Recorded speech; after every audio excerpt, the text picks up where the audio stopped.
Hey, I'm Kris from the band The Ataris. Welcome to the Vinnie Langdon Show. I wanna see you go wild. I wanna see you go wild. I wanna see you go wild. I wanna see you lose your mind. I wanna see you go wild. I wanna see you go wild.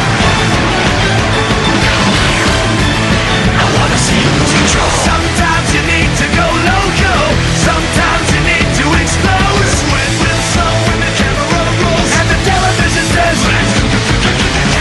sometimes you need to go crazy, and other times you need to go crazier. Big night out, can you hear me shout? Saying that's what I'm talking about. I wanna see you go wild.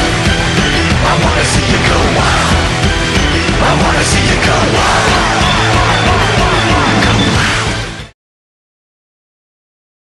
Hey, what's up, everybody? We are here live, the Summer Tour 2010. You having a good time? Yeah, it's been a good time so far. It's just kind of halfway through, and finally it's back to the right coast, so it's good. Yeah. My favorite coast, at least. I lived in Santa Barbara for 6 years and LA for 2, so happy to be home. Awesome. So if people don't know about the Ataris, started back in 1995, formed the band. 1996, started making demos in your bedroom and got it to Joe Escalante from the Vandals, Kung Fu Records, and made a couple albums, and you guys are still doing it, right? Yeah, it's just a long whirlwind of a life, I suppose, and now we're just kind of like about to finish a new album that'll be out next year. Have a new 7-inch coming out on a label out of Gainesville, Florida called Paper and Plastic. That's the name of the label, and then the 7-inch, 2 brand new songs.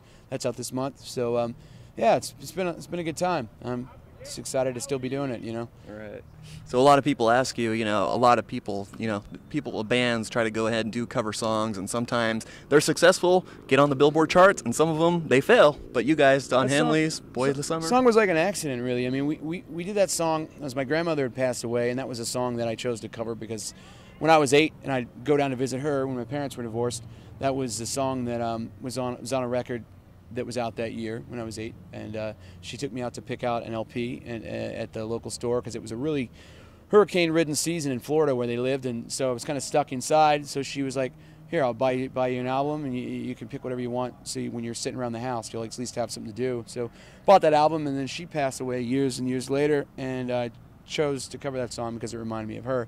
And so that song was K-Rock in LA played it straight from the record, and we'd actually we're about to film a video for our second single, which was going to be a different song altogether, and because of K-Rock, that had to be the second single. So there's pros and cons to that, I mean, we were really hoping that our second single would have been a song that we wrote, but we were happy with how the song turned out. The funny thing is at that time we didn't even the way we record in this band, I record all the parts on the albums myself, and then we go back and we choose which songs we're going to record or we're going to play live, and the other guys will learn the parts.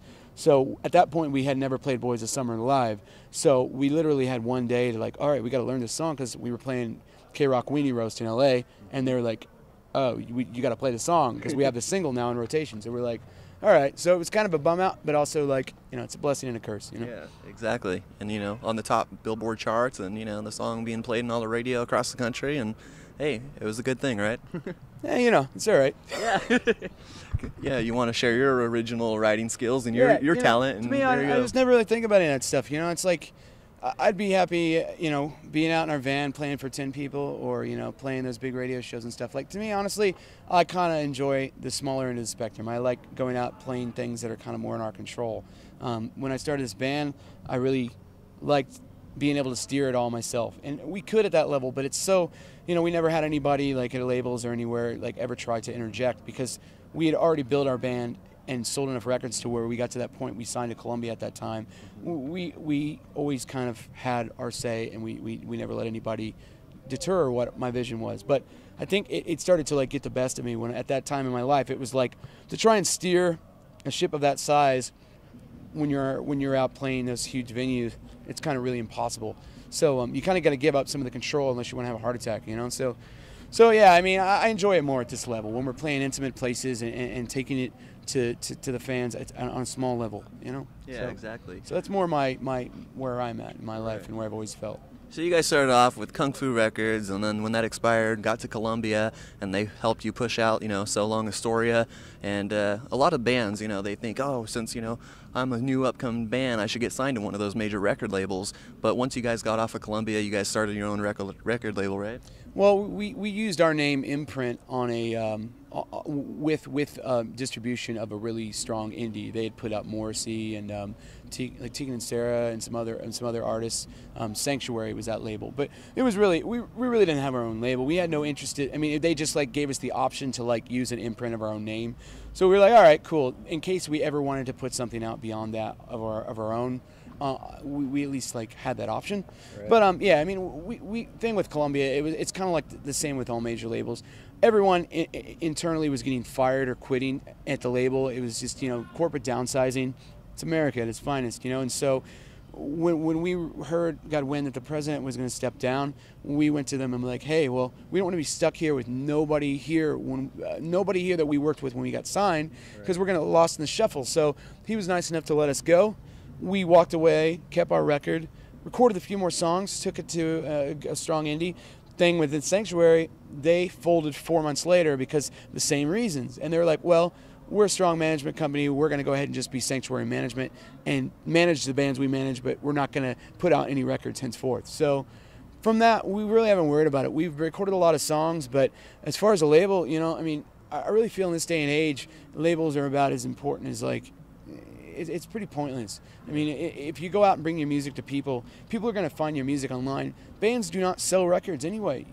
Records are a tool to get people to come to your shows. So that's really the main reason we need to get a new record out and really just finish the songs we have and we're going to record about 10 more, pick the best of all of them and get a record out next summer, because I really just feel like that will kind of get our band back out to where we'll have some more people continue to discover our band and more people at the shows. Exactly. And you guys played outdoor festivals, the Vans Warped Tour, Bamboozle, and you've done a lot of tours, toured across the country, but you guys are still continuing. And what's your next ultimate goal? I mean, putting out that new record. Yeah, ultimately, I think the only thing I really feel right now that I want to focus on is that it's finishing our album. It's called The Graveyard of the Atlantic. It'll be out next year, no matter what. Just I think the thing was I recorded 13 songs last December and got vocals done for about 4 of them, and I just started writing more songs. So I got 10 more songs, and I want to go ahead and record those. And I feel the songs are getting better even, so I want to pick the best of all of them. And yeah, I have so much fun going out and playing intimate shows that's just more what I enjoy, and that's what the band's doing. And we've got a festival in Australia and called Soundwave in February of next year. I'm doing some solo dates, acoustic shows in the UK and Europe. But right now, I mean, doing a bunch of dates in the US until November, then we do Hawaii, and then after that, take a little time off and then do some East Coast dates. But if anybody wants to check out our tour dates or anything, or hear some new music, you can go to facebook.com/the Ataris. Same, myspace.com/the Ataris. Me and our bass player run it. You can harass us, talk to us, whatever. You'll be speaking to us directly. So, yeah. There we go. The Ataris on the Vinnie Langdon Show. We'll see you guys in a little bit.